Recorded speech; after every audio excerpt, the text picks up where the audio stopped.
Payday 3 have bugs, glitches, and some jank that is quite interesting. In this video I'm going to showcase some of it. No going back now.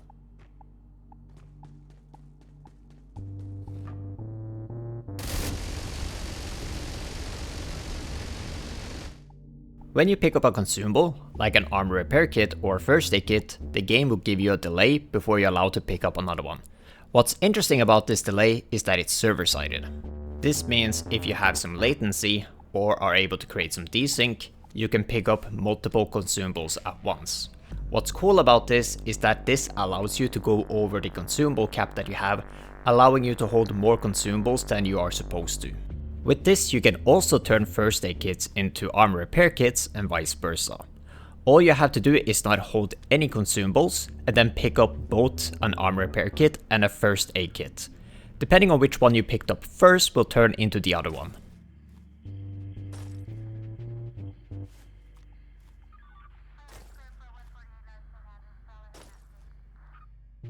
While playing online, if you use a melee bash and buffer a shot during the melee bash animation, you can fire off a fake shot.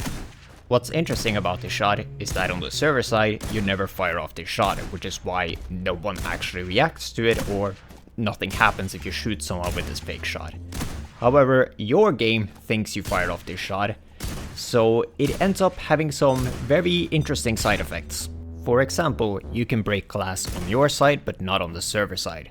This makes it so visually on your side glass is broken, but it will still maintain its collision until you actually break it on the server side. You can use this fake shot on NPCs to cancel out their animations, and if they aren't going into a new animation, they will just stand there doing nothing on your side. But the most interesting use of this fake shot is to use it on vent covers, because just like the glass, on your side the vent cover is shut off, but on the server side it's not. But unlike the glass, the vent covers will actually lose collision on your side but not on the server side. This allows you to create desync, because your game thinks, yeah, you should be able to pass through this vent, no problem, but the server says, no, you're not supposed to be able to pass through this, and therefore it will resync you where you are supposed to be. This alone doesn't seem to be that much, just allowing you to do some weird little desyncs that looks kind of funny. However, Payday 3's netcode is terrible of keeping track of your position while you're airborne or sliding. So, if you're able to bunny hop really well, you can create some massive desyncs. While you are in this desynced state, NPCs will not react to seeing you or touching you since you aren't actually there on the server. And interacting with most things tend to just disconnect you from the server. However, one good use of this desync is being able to snag Mason and teleport him away without being spotted in stealth. Because on Touch the Sky, when you're doing this desync trick and you attempt to hold a human shield, the server will not disconnect you. And since you're holding a human shield, you're no longer jumping, therefore the server will correctly resync you back up into the vents. Now that you're back into the vents, you shove Mason away and it will fall down on the couch underneath the vent. Then we're going to use this desync trick to change our position on the server. We do this by simply vaulting something. Because when you are in this desynced state, if you vault something, the server will change the position to whatever you vaulted. And that's how you can abduct Mason in broad daylight without being spotted. Overall, it doesn't seem to be any consistent rules with this desynced state, and it just happened that on Touch the Sky you were allowed to pick up Mason without being disconnected, so this is kind of like a perfect storm. So, if you think you have any ideas how you can use this, of course I will encourage you to test it out yourself. The description of the second overskill to the minigun says, if you have 0 armor plates left, and your damage reduction bonus reaches 30%, you'll restore 1 armor plate. This is a rather poor explanation of how this overskill works.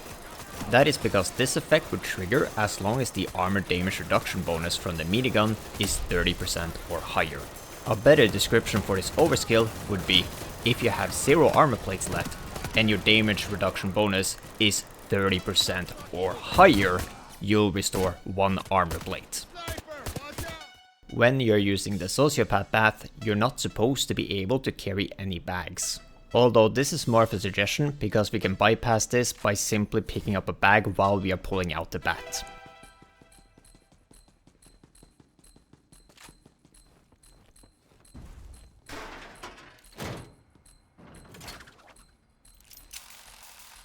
When you are using the Sociopath bat, if you hold down both the fire and the melee button, you sometimes do a double swing, increasing your DPS. This is useful to use against bulldozers to kill them a little bit faster.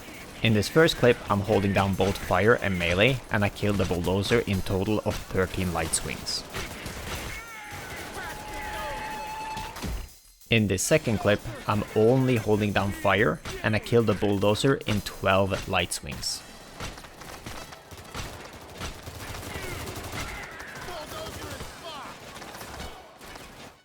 When you grab and hold a human shield, the game forces you to stand up. Additionally, if you are in a crawl space, like a vent, the game will prevent you from taking a human shield because you can't stand up there. This can be ignored by simply sliding. Although, if you slide and then you grab a human shield, you will still stand up like normal. However, if you are in a crawl space, like a vent, the game will actually allow you to grab a human shield while you're sliding. So if you slide into a crawl space and then you grab a human shield, you're able to grab and hold the human shield while staying crouched. And with this trick, you're able to hide the civilians in vents and put them in places where they are not supposed to be.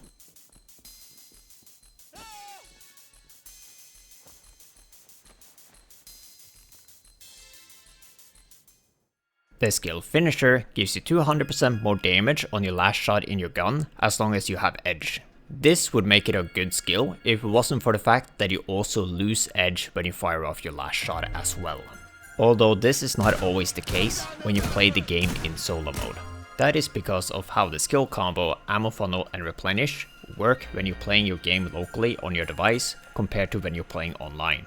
When you play online and you fire a shot and kill an enemy, your game will first subtract the round you fired and then send the information that you killed the enemy to the server.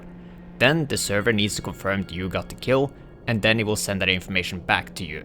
Once your device receives this information, that is when the ammo drop happens on your side.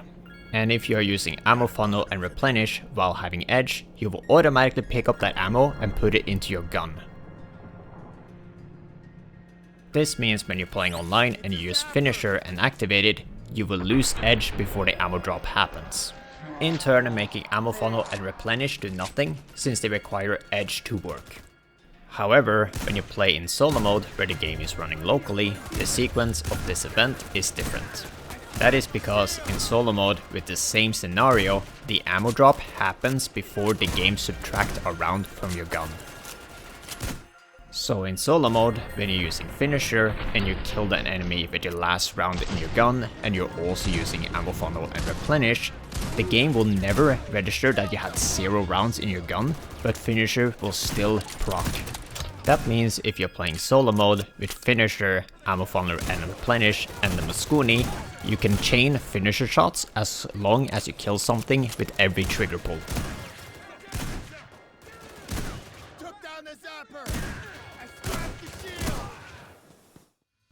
On No Rest for the Wicked, if you kill all of the bank managers in stealth, Bile will start to deliver the thermite.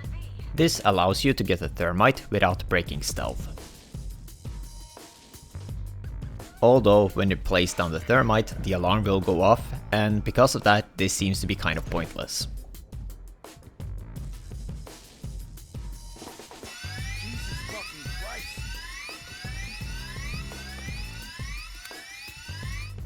What's interesting is that if you ignite the thermite on No Rest for the Wicked, the assault wave will start. So if you ignite the thermite before the first responder phase starts, you will confuse the game. What happens is that the assault wave will start, but then the game will eventually go back to the first responder stage. And from there on it will go into a bugged out negotiation phase. When you are in this bugged out negotiation phase, the game will not spawn any cops, and also doing actions that would normally break the negotiation phase does nothing. So you're allowed to fire loud guns, cause explosions, shoot civilians, and also engage with the cops that are on the map.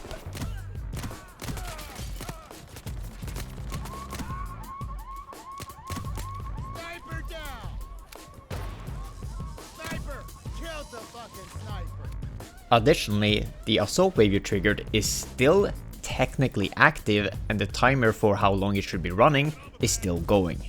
When this timer runs out, the assault pause will trigger, and from here on out the assault wave will continue like normal again. So when you do this, the first assault wave is basically free because almost no enemies spawn.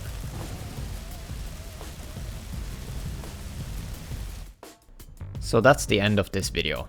Everything that was shown in this video was done on update 2.0.1, aka the jacket update. Hopefully you found this video entertaining, and as always, thank you for watching. I need help here.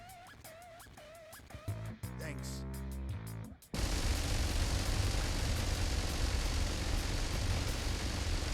You did me a solid.